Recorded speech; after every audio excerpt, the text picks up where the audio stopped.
Matt, pro-lifers are being arrested for praying and singing worship songs in the United States of America.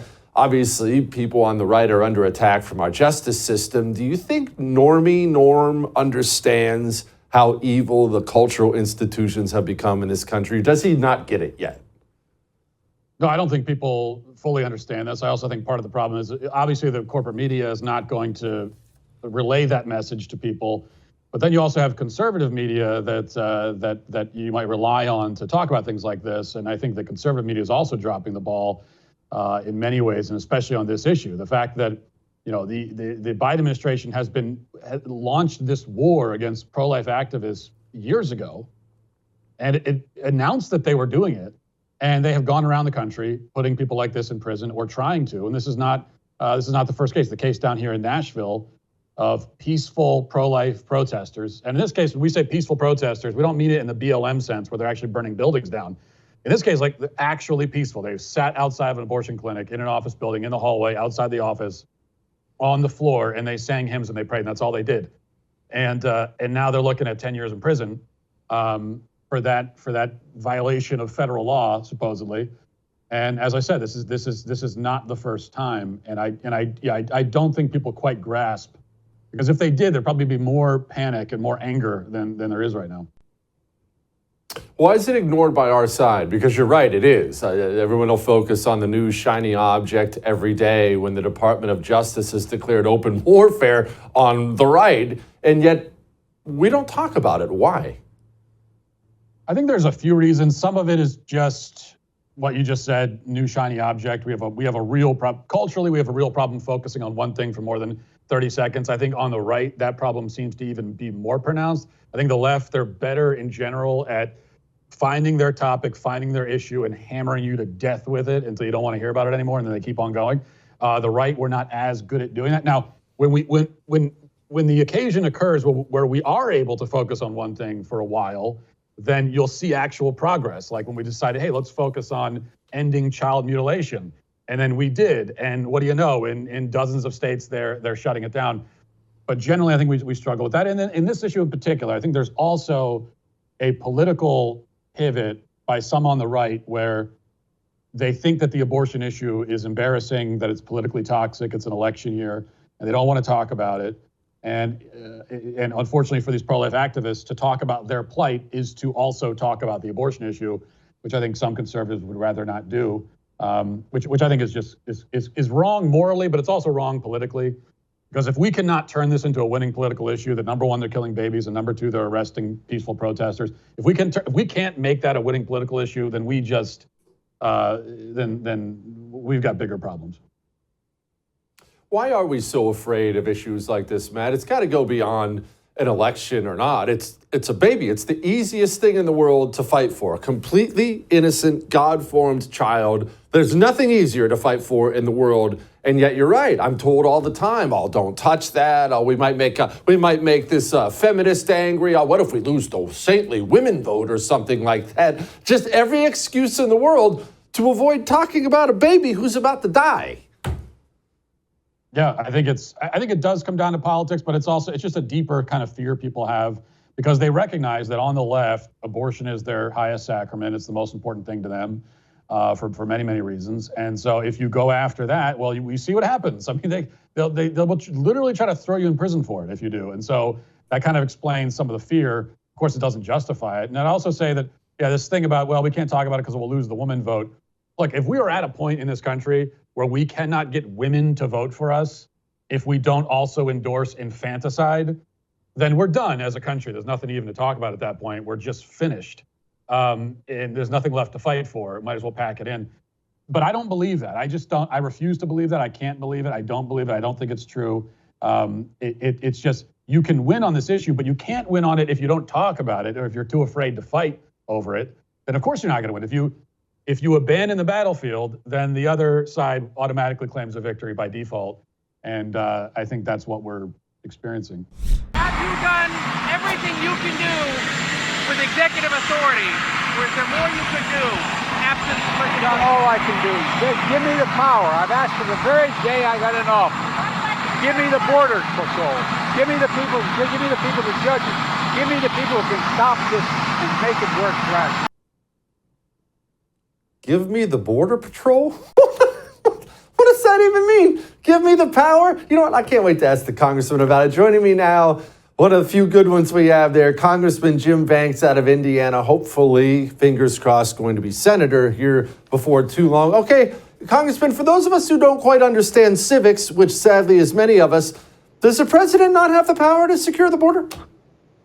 Yeah, what a total bold-faced liar Joe Biden is. Keep in mind that the border is wide open because Joe Biden, on his first day in office, signed 62 executive orders, counted by our friend Stephen Miller, who listed all of them on X earlier today, including stopping construction of the border wall. He ended the effective Remain in Mexico policy, the very effective Trump policy. He reenacted catch and release, and he did dozens of other things by executive order, which means he did it himself. The border is wide open because Joe Biden made it that way. He's got the power to close the border, just like he abused his power to open the border wide open. And I can't believe anybody would fall for those bold-faced lies, but that's exactly what the mainstream media is doing today. They're acting like what Joe Biden has to say is the gospel and the truth. Jim, something that concerns me a great deal is the basic structure we have right now in American politics. What does it say about us as a country that as soon as Democrats take over, because this modern party is just a bunch of dirty commies, they have the ability to open up the border? If they want to open up the border, and as soon as they take power, they open up the border, and we can't stop them, where does that leave us?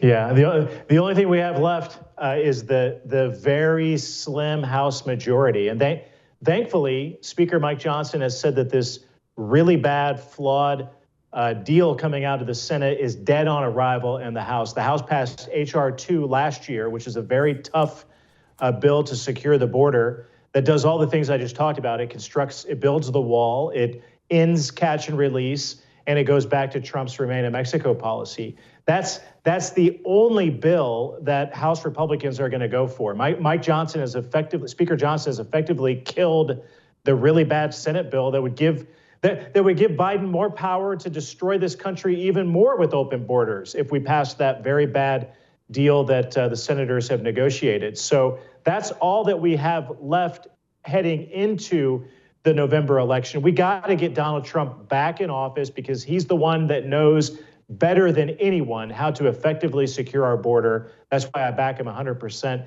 and can't wait for him to be back in the Oval Office. He understands it. He understands that by executive order, he can go back to the policies that we know that work for this country and end the disastrous Biden border policies that are literally ruining our great country every single day with well over 1 million illegals who have come into this country on his watch. Is Mayorkas going to get impeached? I understand, as you mentioned, it's a slim majority, Congressman, but the man took over DHS and promptly opened up the border. Surely that's impeachable. He deserves to be impeached. Mark Green, the chairman of the Homeland Security Committee, is marking up the impeachment articles as we speak, and hopefully they will come to the floor for a vote very soon. Here's what I worry about, the same thing that you worry about, Jesse, and that's squishy, go along to get along Republicans who won't do the right thing and vote to impeach him. And right now we have a two-seat majority margin in the House. So when you have some of these members, I mean, you know who they are, saying that they're not sure if they're going to vote to impeach him or not. That concerns me. But I think at the end of the day, it's important to put this up for a vote. Make sure that the voters in these squishy Republican members' districts know that how their member would vote to impeach a cabinet secretary who very much deserves to be impeached. On the other hand, Jesse, I think it's important to note that at the end of the day, the buck stops with Joe Biden. He's the president. He deserves to be impeached more than Secretary Mayorkas does because of the border alone, let alone all of the corruption issues with the Biden family cartel, Hunter Biden selling access to his dad, the president, to our foreign adversaries. There are lots of reasons to impeach him, but impeach Joe Biden alone because of these open border policies that are destroying our country. He deserves to be impeached even more than Secretary Mayorkas does. What is the status of our military? We love to point towards it and we love to be proud of it. I'm proud of it. But what is reality? The reality I hear from people on the inside is different than what we want to hear. So we thought it'd probably be a good idea to bring in the experts. Heritage Foundation is wonderful. They always do this U.S. military index, a military strength index. Essentially, they look at the military and they say, are we ready? We not ready? What's weak? What's strong? Joining me now, Lieutenant Colonel Dakota Wood, Senior Research Fellow, Heritage Foundation, also Marine, Robert Greenway, Director of Center for National Defense, Heritage Foundation, Green Beret. So I think these guys probably know a little bit about what they're talking about. Robert, let's go with you first. What goes into this? What are you basing the strengths, weaknesses? What are you basing it off of? All available public information. And for the last 10 years, Dakota and a team here at Heritage with other partners have created a report card that evaluates the operating environment, the threats to our national interests, and our military and our partners and allies' ability to address and meet those threats. And for the last 10 years, it's been a decade of decline. And we've annotated this exhaustively and comprehensively to show that unless we address and arrest this trend, that we're not going to be sufficiently capable of addressing the threats, notably from the People's Republic of China, but also Russia, Iran, Venezuela, and others that threaten to spoil and counter our interests. Colonel, as much as it pains me to say having an Air Force is critically important these days, having a good one is very, very important these days, and my eyes about popped out of my skull when you called our state of readiness very weak. Why? We see all these fancy planes and missiles, and why are we very weak? Yeah, well, our colleague J.B. Venable wrote that section, a career F-16 pilot, an amazing number of hours, knows exactly what he's talking about. He compares flying hours during the Cold War, where the average pilot would be well in excess of 200 hours, maybe even 300 hours a year, and looking at the averages for pilots today, which is fewer than 130 hours. I mean, this is the level of flying that we made fun of the Soviets for during the 1970s and 1980s. The average age of an Air Force fighter is 30 years old. I mean, the planes are older than the pilots flying them. So you don't have enough pilots, you don't have enough aircraft. The aircraft we have are very old, and the pilots who are in those airplanes are flying perhaps half of what they did the last time we went up against a peer competitor on a global scale. So when you look at all those numbers, old planes, not enough people, not enough equipment, and not flying very much at all, we can only conclude that the Air Force is very weak as a warfighting organization. Robert, you hear the Colonel talk about these things, and it sounds as if we're a poor country. It sounds like we're Yemen trying to get some planes in the sky. Our military budget is staggering. We don't have the money. We don't have the gas. Why are we not up there more? Well, in Yemen's defense, they have external corporate sponsorship in the form of Iran. But your point's well taken. We are not a poor country. We are not spending a small amount on our defense. But what we are doing is getting less return out of that investment for a number of different reasons. One, inflation is really extracting a lot of our buying power. The budget process and continuing resolutions prevents us from making long-term strategic investments. And let's be honest, there's waste within the department on programs and activities that, frankly, don't yield us a more capable armed forces.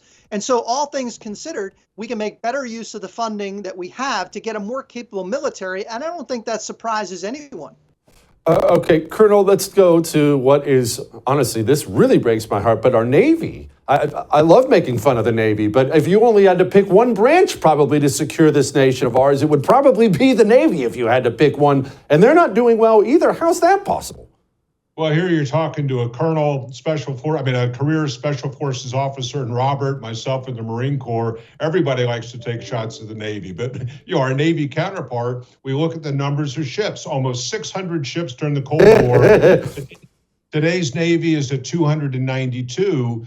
We perhaps keep a third of them out, so roughly 90 to 100 of those ships, the same level of presence we did during the Cold War with twice the Navy. So the only way you can do that is to work the ships and their crews twice as much as you did in the past. We have maintenance backlogs because our shipyards are anywhere from 150 to 230 years old. You don't have the same parts supply, trained shipyard workers, and a lot of these ships that deploy, it is not uncommon for them to be undermanned by 15%. And the Navy just lowered its recruiting standards to take what are called Category 4 individuals, those that would test in at the lowest level of the various qualification exams to join the military service. So it's a Navy that's too small. Over half its ships are greater than 20 years old. It's working at ships and crews twice as much as it did in the past, and having a really hard time recruiting people to join the service.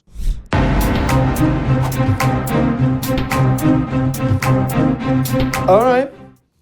We need something. We desperately need something.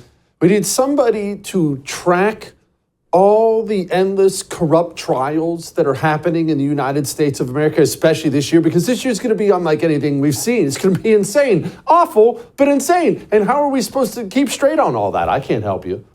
Josh Hammer can, though. My buddy Josh Hammer has a new podcast launching today. It is titled, well, hold on, America on Trial.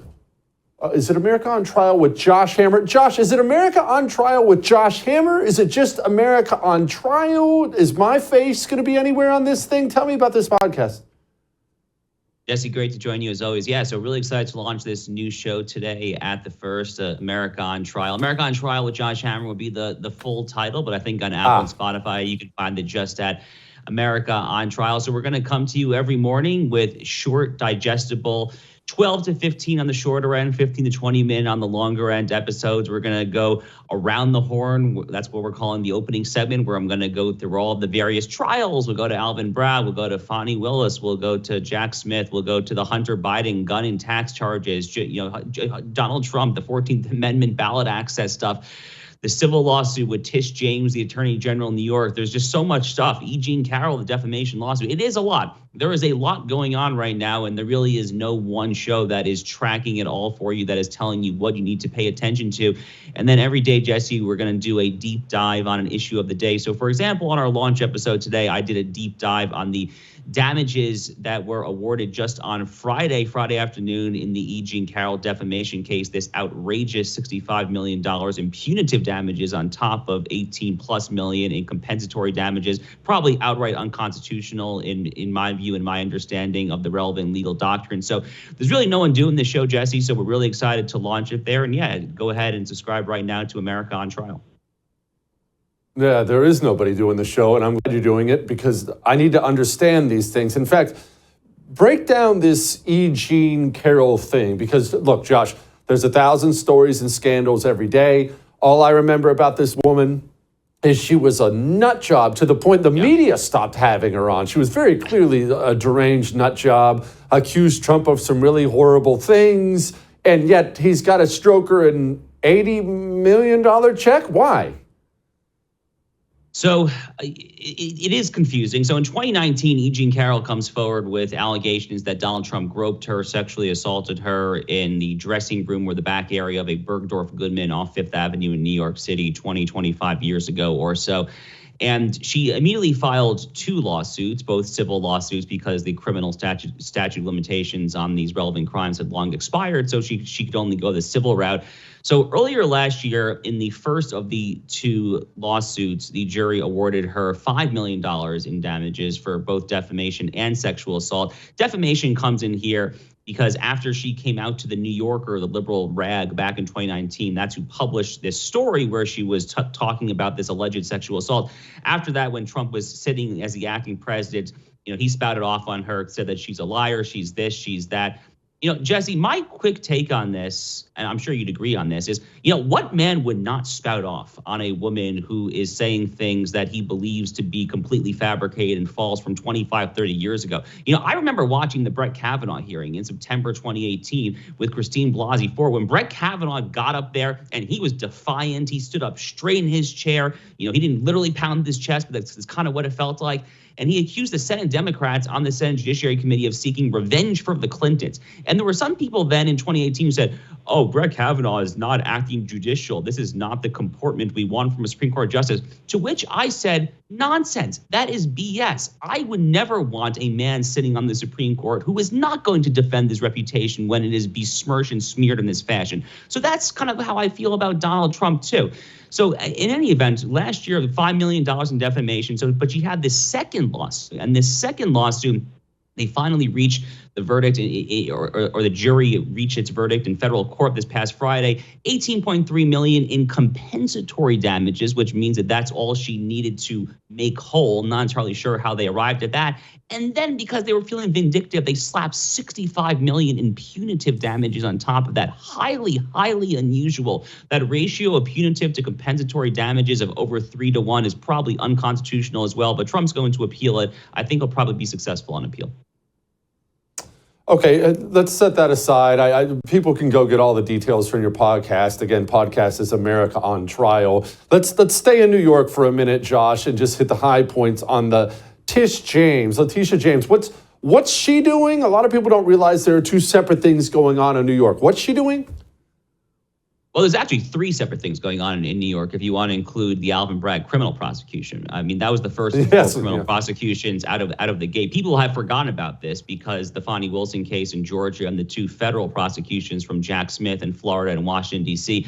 are getting all the attention, and properly so. The Alvin Bragg case was panned across the board. Even the liberal commentators on CNN had a very hard time defending it, the Jake Tappers of the world. No one really was trying to defend this prosecution that Alvin Bragg was bringing there. But anyway, you have that, and you have this E. Jean Carroll case, defamation cases, which are also being held in federal court there in New York.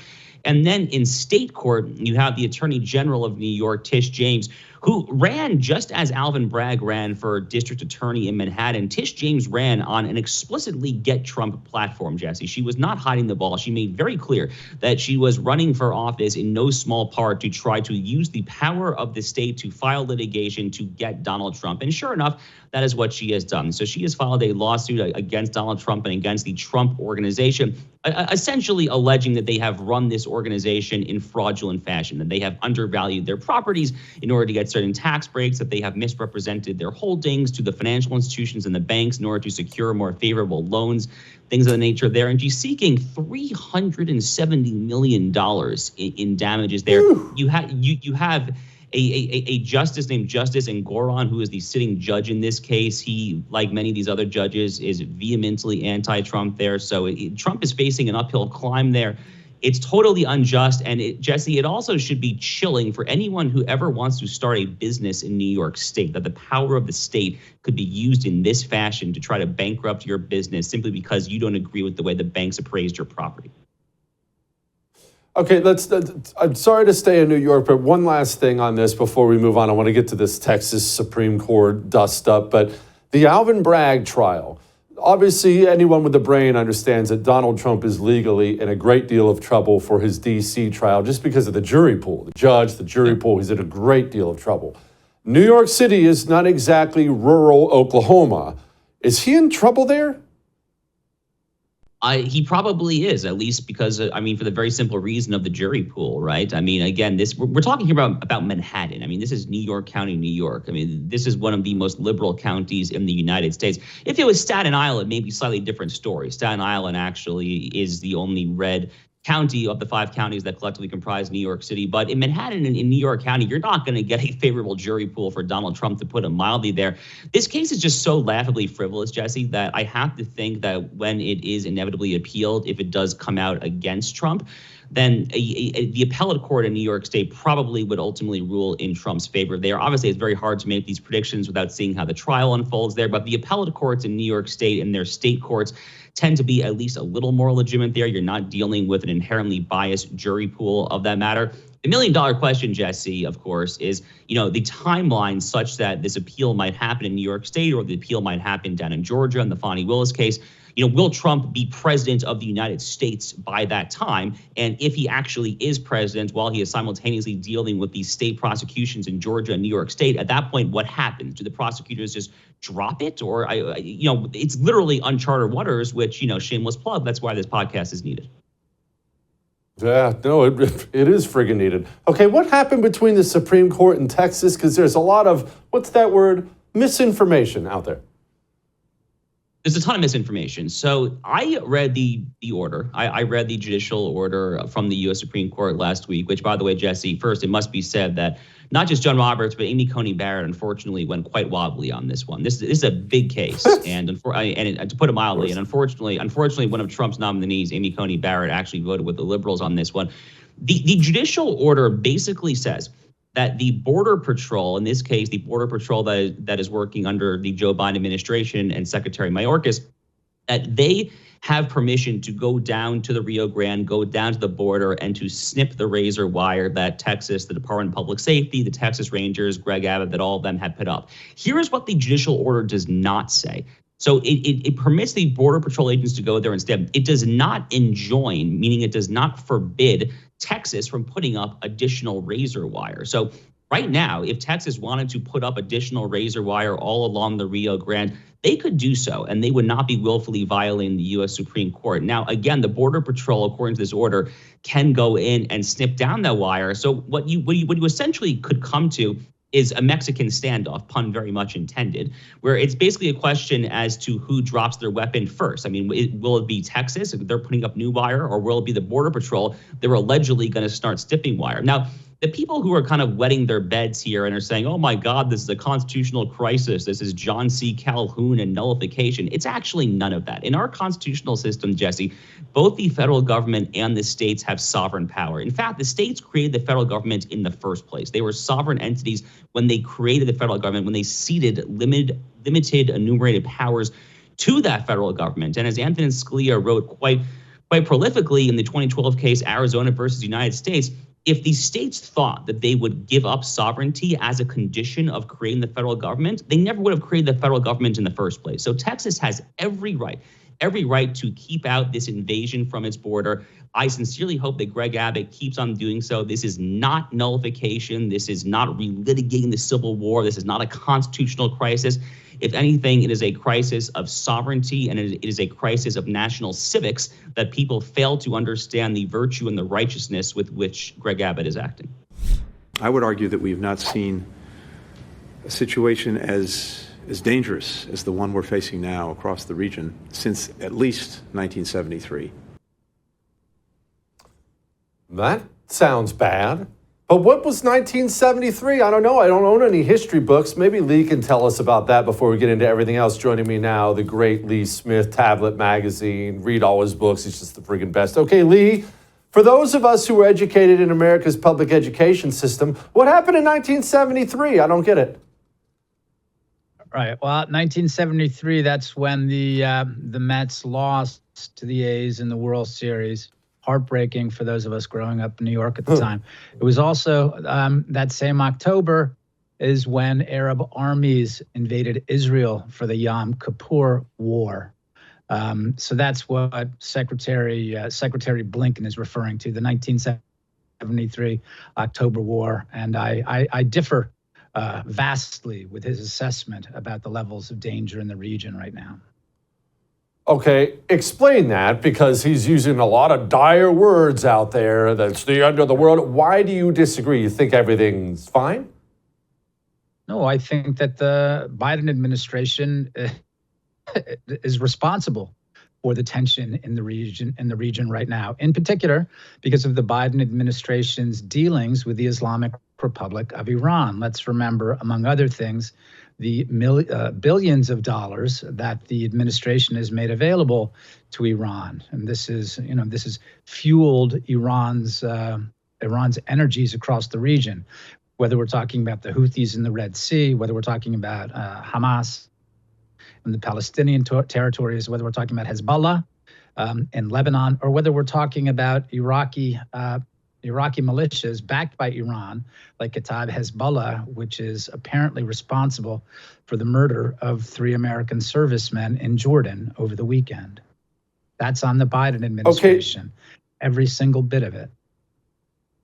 Okay, it is. What can we do about it? And here's what I ask, Lee. Here's why I asked the question that way. The Biden administration and the Obama administration before him, even though it's the same administration, They've done everything humanly possible to cozy up to Iran. It's bizarre how much they love Iran. Iran, while they've been doing this, are very open about how much they hate us, how much they attack us. Now they've killed three U.S. troops. Right. Are all negotiations off the table? What can you do to Iran without sparking something bigger? What can we even do? I mean, I think the first most obvious thing is stop making money available to the Iranians. Forget about the Iran nuclear deal, which, of course, since this was Barack Obama's deal and Donald Trump withdrew from it, this was a Biden administration priority. So forget about the nuclear deal. Take that off the table immediately. Stop paying the Iranians. And also, here's something else. I think it would be wise to get U.S. troops out of Iraq and Syria immediately, since the purpose that those American troops are serving, shockingly, shamefully for this administration, is that they're protecting Iran. That's why they're there. That's what those counterterrorism missions are about, to fight people who threaten the Iranian order of the Middle East. Antony Blinken, our Secretary of State, has also been very vague with his threats about anyone, quote, taking advantage of this. Here he was. From the outset, we've been very clear in warning that anyone looking to take advantage of conflict in the Middle East and try to expand it, don't do it. We've taken steps to defend ourselves and to defend our partners, as well as to prevent escalation. And the President's been crystal clear. We will respond decisively to any aggression. And we will hold responsible the people who attacked our troops. We'll do so at a time and a place of our choosing. Okay, Lee, who's he sending that bat signal up to? Who would want to escalate things in the Middle East, and why, beyond Iran? He's sending that message to Americans. He's not sending it to anyone in the Middle East, because no one in the Middle East takes language like that seriously at all. More important than the language is the fact how many times Iranian-backed groups have hit American forces. I believe the number is something like 160, and this is only over the course of a couple of months. So no one in the region is taking language like that seriously at all. Right? It's meant to tell American voters and the American electorate that Joe Biden is a strong, stand-up guy, and don't worry about anything because Joe's got it all under control. That's the only people who can take that seriously. Okay, Lee, does China and or Russia have any involvement that we think or know in all this? I ask because it seems like it was only 15 minutes ago. China, Russia, Iran, they were out there doing military drills together. These countries swap technology back and forth. I know for a fact Russia is using Iranian drones in Ukraine, and now we think it was an Iranian drone that was attacking our troops. Are these countries connected? I should say, by the way, about those drones, I don't think it's been reported yet, so I'm not certain. But I think it's very important to remember that Barack Obama left an American drone in Afghanistan. I believe the year was 2014. The Iranians got that drone and started building drones modeled after American drones. Barack Obama left that drone out for the Iranians to get. So that's something very important to keep in mind, especially as we talk about the possibilities of conflict between the U.S. and Iran. Remember what's gone on here, that Donald Trump broke from what Obama was doing. Right? But Joe Biden has returned to Obama era, not just appeasement of Iran. The administration wants friendship, wants an alliance with the Islamic Republic. That's what's really important to understand here. And I think people really need to see that so we can read this situation clearly going in. Lee, you did some reporting a while back. It seems like it's pretty important right now about an Iranian spy ring within our own government. Could you refresh our memory? That was like 10,000 scandals ago. Yeah, right. Well, it's something else to keep in mind. Jesse, I'm sure like you, we've both seen a lot of stuff, a lot of people talking, some people on the left, some people on the right talking about war with Iran and Biden's crazy, he's going to lead us into war with Iran. Let's remember the nature of this administration, right? This administration, there is an Iranian asset who's working at the Pentagon. She's been named. Republican senators have brought this up to the Pentagon, and they said, no, Ariana Tabatabai is fine. She's staying exactly where she is. And I should say, her role, she is chief of staff to the Assistant Secretary for Special Operations at the Pentagon. Among other things, that deals with hostage rescue, as well as other special operations that come out of the Pentagon. So again, let's keep this in mind, what this administration is like.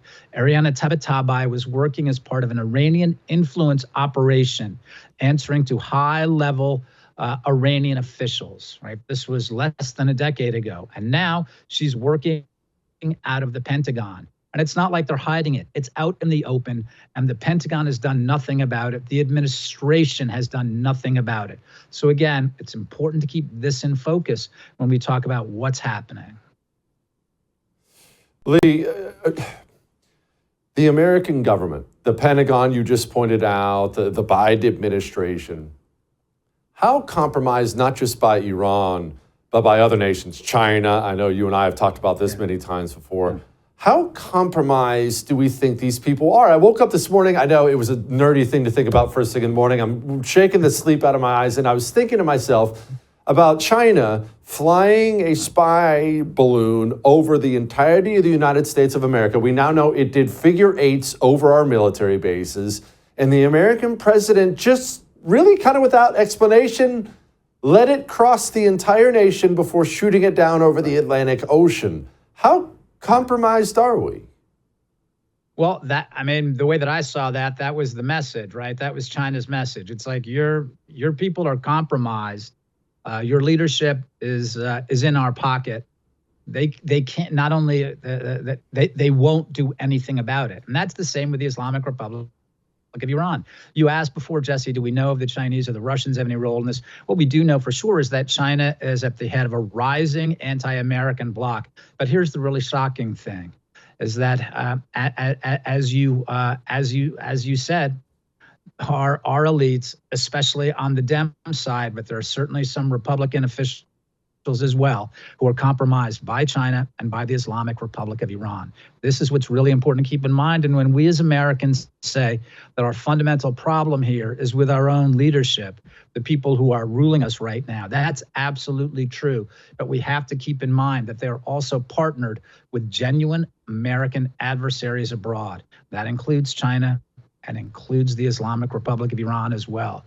That's what we're up against right now. Not that Biden is threatening to take us to war, but that what the Biden administration wants to do is unleash the Iranians and give them a nuclear weapon.